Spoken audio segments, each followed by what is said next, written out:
Les trois textes d'aujourd'hui abordent de plus ou moins directement la question de savoir où doit passer la ligne de partage entre ce qui est permis et ce qui est interdit. C'est le travail difficile de tout législateur. C'est pas facile, hein? Par exemple, dans le cas de la conduite automobile, hein, au Québec, c'est quoi la norme de taux d'alcool? 1,08, hein? Non? Non. Merci de souligner mon erreur. Ailleurs, c'est quoi? Il y a des variations. Hein. Le législateur, selon les endroits, c'est pas toujours 0,08. Il y a des places, c'est 0,05. Puis il y a d'autres places, c'est 0. Alors, où faire passer la ligne du permis ou de l'interdit, de telle sorte que tu vois comme une cerise rouge ou bleue maintenant? Alors, le législateur est toujours en train de se poser la question, la ligne de partage entre ce qui est permis, ce qui est interdit, passe-t-elle au bon endroit? La loi est-elle juste ou laxiste, trop large, ou intolérante? Bon, c'est la question que tout législateur à l'Assemblée nationale, c'est tout le temps ça qui se passe. C'est pour ça que des fois, ça s'arrache les cheveux un peu. Il y a une loi qui a été votée en juin 2019 par le gouvernement québécois qui revient souvent dans l'actualité.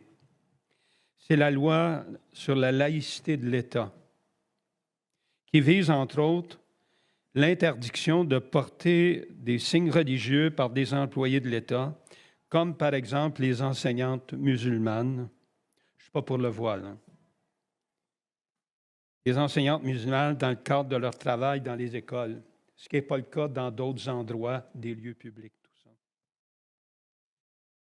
Tout récemment, le 22 août, la question de où passe la loi, est-ce qu'elle passe au bon endroit, elle a été posée par le Centre Justice et Foi. C'est un centre subventionné par les Jésuites. Donc, c'est Jésuites comme approche spirituelle. Je vous rappelle que le pape est un jésuite aussi. Alors, le Centre jésuite Justice et Foi vient de publier une étude qui démontre que cette loi est discriminatoire et islamophobe.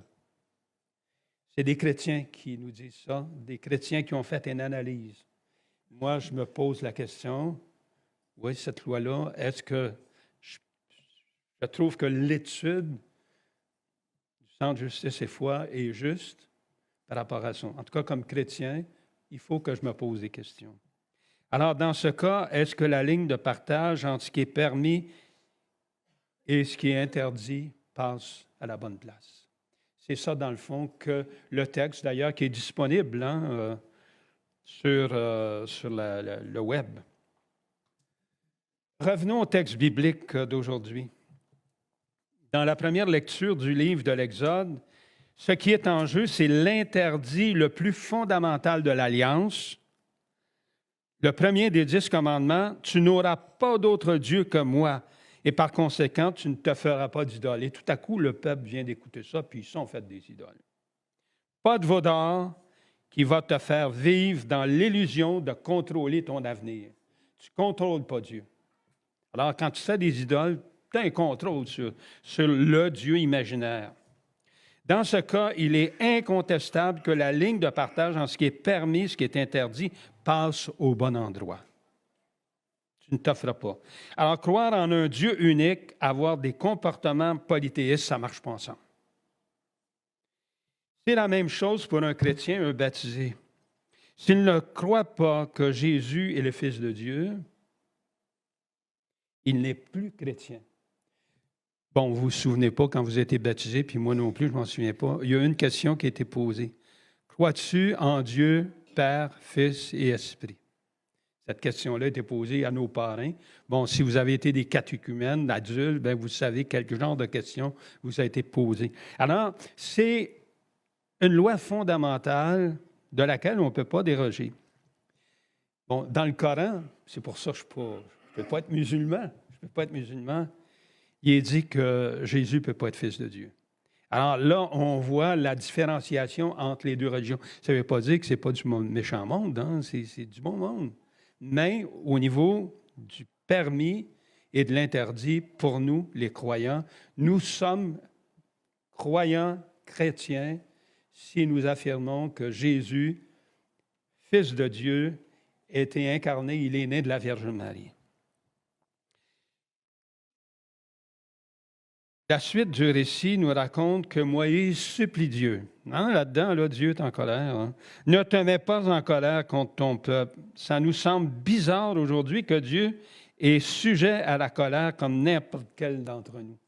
Est-ce que Dieu se met en colère? Est-ce que c'est notre foi comme chrétien? Non. Mais dans le temps des Hébreux, ils s'imaginaient encore un Dieu qui ressemble fortement aux humains, avec les mêmes sentiments, les mêmes comportements, puis les mêmes montées de colère. Ça a pris des siècles. C'est pour ça que la révélation s'est faite progressivement. Ça a pris des siècles pour qu'on découvre le vrai visage de Dieu, celui que Jésus est venu nous révéler. Ce n'est pas le Dieu très haut, c'est le Dieu très bas. C'est le Dieu humble, c'est le Dieu doux. Le Père, là, il est fou. Quel père ferait ça par rapport à son Fils? Hein?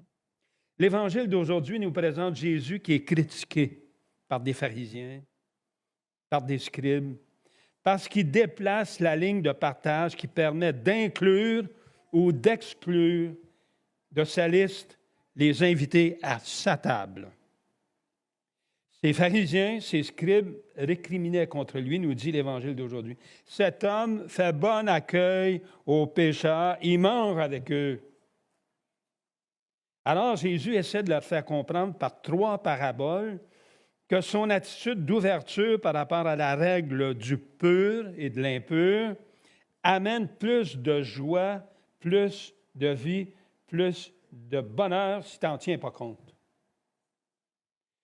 C'est assez révolutionnaire, ça. C'est-à-dire, imaginez-vous, là, dans une société tricotée serrée, comme dans le temps de Jésus, là, oser dire ça contre les autorités religieuses, je pense que je n'aurais pas été capable de le faire. Bon, je ne suis pas Jésus, fils de Dieu non plus.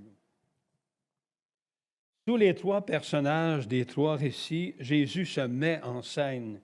C'est lui qui recherche intensément ce qui est perdu. Comme un berger, sa 100e brebis, la femme, sa 10e pièce de monnaie, le père, son 2e fils. Le mot grec qu'on a traduit par « accueillir » n'est pas assez fort pour exprimer vraiment ce que signifie ce mot dans la bouche de Jésus. Il faudrait dire que Jésus les attendait avec impatience. Le père, qu'est-ce qu'il fait? Il sort tout le temps, il dit, où est-ce qu'il est mon fils là, qui est parti? Va-tu revenir? Hein? Puis là, il l'attend. Il n'attend pas que son fils revienne. C'est lui qui s'inquiète de son fils. Puis quand il revient, son fils, qu'est-ce qu'il fait avec? Il dit, toi là, ça. Il court. Je ne sais pas quel âge tu avais, mais quand tu es au-dessus de 60, 65 ans, courir là, c'est pas olympien comme attitude. Il court. Il ne laisse même pas le temps de parler. Il rouvre les bras puis il l'embrasse. Chaque parabole traduit cette détermination bienveillante. Le berger cherche sa brebis avec soin jusqu'à ce qu'il la retrouve. Même chose pour la femme qui cherche avec soin sa pièce jusqu'à ce qu'elle la retrouve. Et le père qui regarde la route au loin, tous les jours, court dès qu'il aperçoit enfin son fils. Il n'attend pas qu'il arrive. Ces 3 paraboles que Jésus nous raconte font ressortir le sentiment de joie qui inonde le cœur si l'on prend le risque de chercher à inclure plutôt qu'à exclure. On pourrait se demander qui on est porté à exclure. Chacun de nous, chacune de nous, on est porté à exclure du monde. Les gens pas fins pour nous, les gens désagréables. Est-ce qu'on est prêt à les accueillir à bras ouverts plutôt que de leur tourner le dos? C'est pas facile, l'Évangile. Hein?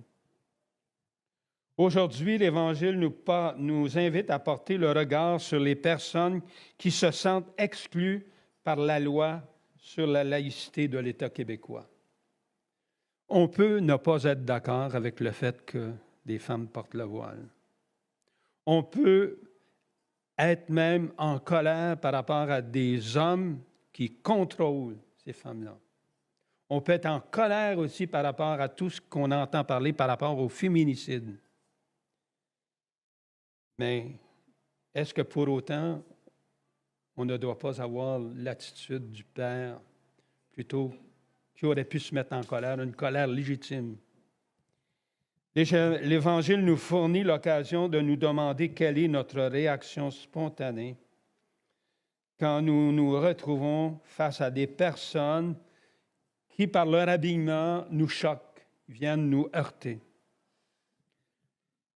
Alors, le Centre Justice et Foi, le 22 août, vient nous interroger. Le titre de cet article, c'est « Les dimensions islamophobes et discriminatoires de la loi 21, mises en lumière par une étude scientifique ». Bon, s'il y en a qui veulent la lire, elle est disponible dans le net. Je peux même vous donner mon adresse Internet pour mon courriel pour vous la télécharger. Pour conclure, un mot sur la deuxième lecture. Saint Paul nous dit que le Christ Jésus est venu dans le monde pour sauver les pécheurs, les perdus, comme nous rappelait Daniel au début. Il nous sauve en nous pardonnant au nom de Dieu, en donnant son sang, sa vie pour la rémission des péchés, comme les paroles de la consécration vont nous le rappeler dans quelques minutes. Le pardon, c'est Dieu qui, par amour, ne s'enfarge pas dans la ligne de partage du permis et de l'interdit. Il vient au-devant de nous quand on est perdu. Dans Notre Père, tout à l'heure, qu'est-ce qu'on va dire? Pardonne-nous nos offenses, comme nous pardonnons à ceux qui nous ont offensés. Pas facile de mettre ça en pratique. Aujourd'hui, nous sommes le 11 septembre aussi, qui est devenu la journée mondiale de lutte contre le terrorisme. Dans l'article que j'ai lu par rapport à la commémoration du 11 septembre, on dit « Cette journée est l'occasion de renforcer la solidarité envers les victimes et leurs familles et de renforcer les liens entre les diverses associations d'aide aux personnes touchées par des actes de terrorisme. » Alors, toutes les victimes. Et là, tout à coup, je me suis dit, puis les terroristes, qu'est-ce que Jésus ferait par rapport à eux? Je vous laisse la réflexion là-dessus. Continuons cette célébration en pensant à ces personnes et aussi à celles qui leur ont fait un tort immense. Rappelons-nous que le pardon de Dieu n'a pas de limite pour celui qui, comme le Fils prodigue, se dit en lui-même « Je me lèverai, j'irai vers mon Père ». C'est la condition. Il faut nous-mêmes se lever et aller vers le Père. Faisons maintenant mémoire du dernier repas de Jésus. Ceci est la coupe de mon sang pour la rémission des péchés. Amen.